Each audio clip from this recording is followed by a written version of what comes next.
बिस्मिल्लाहिर्रहमानिर्रहीम। अस्सलाम वालेकुम। खुश रहें, आबाद रहें, जहाँ भी रहें हैप्पी रहें और हेल्दी रहें। तो मैं हूँ फ़ाइज़ा और वेलकम करती हूँ आपको चटपटे पकवान में। चटपटे पकवान में आप लोगों के लिए लाई हूँ super easy super tasty recipe. आज मैं बनाऊंगी नान पिज़्ज़ा। बनाना बहुत ही आसान है, बच्चे हों या बड़े सभी को पिज़्ज़ा खाना तो बहुत ही पसंद होता है। तो आप ये रेसिपी बनाएं, इंशाल्लाह ये इतनी आसान है कि आपका दिल चाहेगा कि बच्चों के लंच बॉक्स में भी मैं नान पिज़्ज़ा ही बना कर दूं। तो रेसिपी को एंड तक देखें, रेसिपी अच्छी लगे लाइक कर दें और चटपटे पकवान को सब्सक्राइब भी कर लें। तो चलें जी, जल्दी से स्टार्ट कर लेते हैं। तो यहाँ पर चिकन लिया है मैंने बोनलेस, तकरीबन 1 पाव के करीब, और इसके छोटे छोटे से पीसेस कर लिए हैं और इन्हें फ्राइंग पैन में शामिल कर दिया है। अब इसमें डालूंगी 1 टीस्पून अदरक और लहसुन का पेस्ट। इसके अलावा 1 टेबलस्पून कुकिंग ऑयल भी शामिल करेंगे। मसालों में डालूंगी नमक, तकरीबन ½ टीस्पून। इसके अलावा मोटी कुटी हुई लाल मिर्च का इस्तेमाल करूँगी, ½ टीस्पून।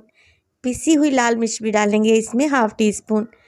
ज़ीरा पाउडर डालेंगे ½ टीस्पून और इसमें डालेंगे चिल्ली सॉस, तकरीबन 1 टेबलस्पून। थोड़ी सी डिफरेंट मगर बहुत ही ज़बरदस्त ये स्टफिंग बनेगी इंशाल्लाह ताला। हल्दी डालेंगे 2 चुटकी अच्छे कलर के लिए। बस जी सब चीज़ों को आप लोगों ने बहुत अच्छे से मिक्स करना है और मिक्स करने के बाद कवर लगाकर 15 मिनट के लिए काउंटर पर ही छोड़ दें। मैं फ्राइंग पैन में मैरिनेशन कर रही हूँ क्योंकि इसी फ्राइंग पैन में मुझे इस चिकन को बनाना है, तो ज़्यादा बर्तन भी गंदे नहीं करेंगे और कवर लगाकर इस चिकन को छोड़ देंगे 15 मिनट के लिए। चलें जी, जब तक हम नान के लिए डो तैयार कर लेते हैं। आधा कप नीम गर्म दूध लेंगे और उसमें डालेंगे तकरीबन 4 टेबलस्पून कुकिंग ऑयल। 3 टेबलस्पून मैं इस डिश पर डाल रही हूँ, 1 टेबलस्पून मैंने बचा कर रख लिया है। 1 टीस्पून इसमें डालेंगे नमक और 1 टेबलस्पून इसमें शामिल करूँगी मैं रेगुलर शुगर यानी कि चीनी। सब चीज़ों को अच्छे से मिक्स कर लें ताकि चीनी का दाना दूध में अच्छे तरीके से घुल जाए। दूध को नीम गर्म होना चाहिए, आप दूध की जगह पे पानी का भी इस्तेमाल कर सकते हैं। बस जी चीनी घुल चुकी है तो मैं डालूँगी 2 कप के बराबर मैदा, जिसे पहले से ही मैं छान कर रख चुकी हूँ। 4 टेबलस्पून दही का भी इस्तेमाल करेंगे और 1 टीस्पून भर के इसमें डालेंगे बेकिंग पाउडर, जिससे केक वगैरह फुलाते हैं ना, ये वही बेकिंग पाउडर है। जैसे ही आप दही के ऊपर बेकिंग पाउडर डालेंगे ये अपना रिएक्शन शुरू कर देगा। बस जी आपने चम्मच की मदद से मैदे को लिक्विड में अच्छे तरीके से मिक्स कर लेना है और अब आपने हाथों से गूंदना शुरू करना है। जितनी क्वांटिटी मैंने आपको बताई है ये एक परफेक्ट क्वांटिटी है। आपको पानी या फिर इसमें दूध मज़ीद डालने की ज़रूरत नहीं पड़ेगी इंशाल्लाह ताला। बस आपने क्या करना है, बचा हुआ जो 1 टेबलस्पून ऑयल था वो थोड़ा थोड़ा करके ऐड करें और मुक्की लगाते जाएं और इस डो को स्मूथली गूंद लें। 3 से 4 मिनट के लिए आपने लाजमी गूंदना है। तो यहाँ पर डो गूंद चुकी है, मैं इसको हल्का सा ऑयल से ग्रीस करके रखूँगी और कवर लगाकर तकरीबन 1 से 1.5 घंटे के लिए आपने लाजमी रखना है ताकि ये अच्छे से फूल जाए और हमारे नान बहुत ही फ्लफ़ी और मज़ेदार बने। चिकन को मैरिनेट हुए तकरीबन 20 मिनट गुजर चुके हैं। अब मैंने फ्लेम को ऑन करके चिकन को पकाना शुरू कर देना है और मुसलसल चम्मच चलाते हुए 3 से 4 मिनट के लिए चिकन को भूनेंगे, क्योंकि मैं सारी चीज़ें इसमें डाल चुकी थी, मज़ीद कुछ भी ऐड नहीं करेंगे। चिकन जब भुन जाएगा इसमें डालेंगे आधा कप के बराबर पानी और कवर लगाकर 10 मिनट के लिए इसे पकने के लिए छोड़ देंगे, क्योंकि इस चिकन को मैंने श्रेड करना है, रेशा बनाना है, तो चिकन को अच्छे तरीके से हम लोगों ने गला लेना है।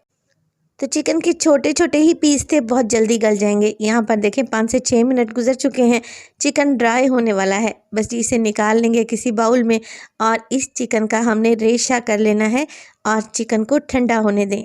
जब चिकन अच्छे तरीके से ठंडा हो जाए इसमें डालें केचप, तकरीबन 4 टेबलस्पून।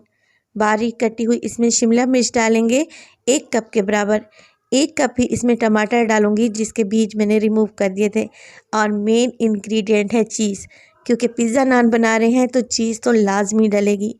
1 कप के बराबर इसमें चीज़ डालें और सब चीज़ों को अच्छे तरीके से मिक्स कर लें। माशाल्लाह से ये फीलिंग इतनी मज़े की है कि मेरे मुंह में वॉइस ओवर करते वक्त भी पानी आ रहा है। बस जी इसको एक साइड पे रख देंगे और डो की तरफ चलते हैं। डो को रखे हुए तकरीबन 1 घंटा गुजर चुका है और ये काफ़ी हद तक फ्लफ़ी और नरम पड़ चुकी है। तो एक दफ़ा दोबारा से आप लोगों ने आटे को गूंद लेना है और फिर इसके पीसेस करने हैं। 2 कप मैदे में हमारे 4 नान बहुत ही आराम से तैयार हो जाएंगे। आपने 4 पेड़े बना लेने हैं इक्वल साइज़ के। अब एक पेड़ा उठाएं और हाथों की मदद से इसे चपटा करें। वीडियो स्टेज पर ज़रा सी भी अच्छी लग रही हो वीडियो को लाइक कर दिया करें और चटपटे पकवान को सब्सक्राइब भी कर लें। बेलन की मदद से हल्का सा इसको बेलेंगे, एक छोटी सी रोटी, बहुत ज़्यादा बड़ी रोटी हम लोगों ने नहीं बेलनी। अब इसके सेंटर में रखेंगे स्टफिंग, 2 से 3 चम्मच भर के डालें ताकि पिज़्ज़ा नान खाने में बहुत ही टेस्टी लगे। बस जी, अब आप लोगों ने इसे क्लोज़ कर लेना है।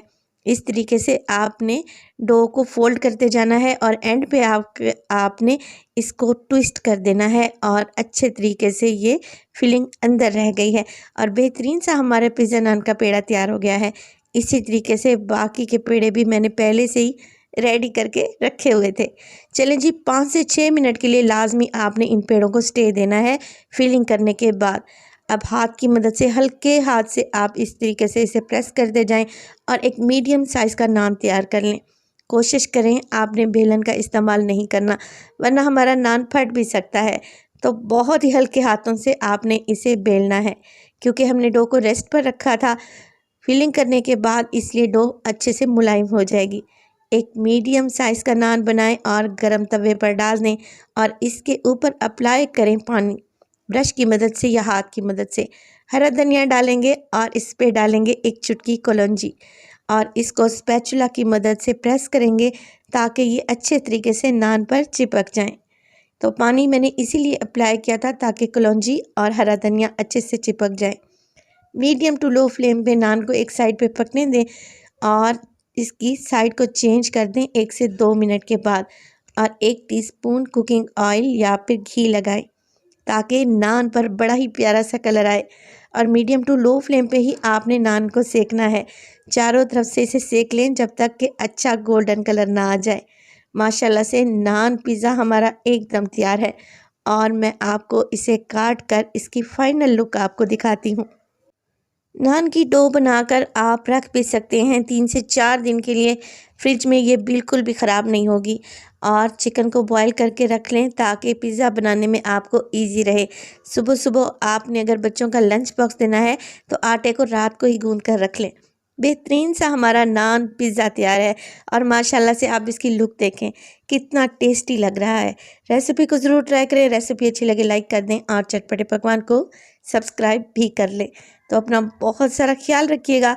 फ़ाइज़ा को भी अपनी दुआओं में याद रखिएगा। मुझे दीजिए इजाज़त। टिल देन, अल्लाह निगहबान।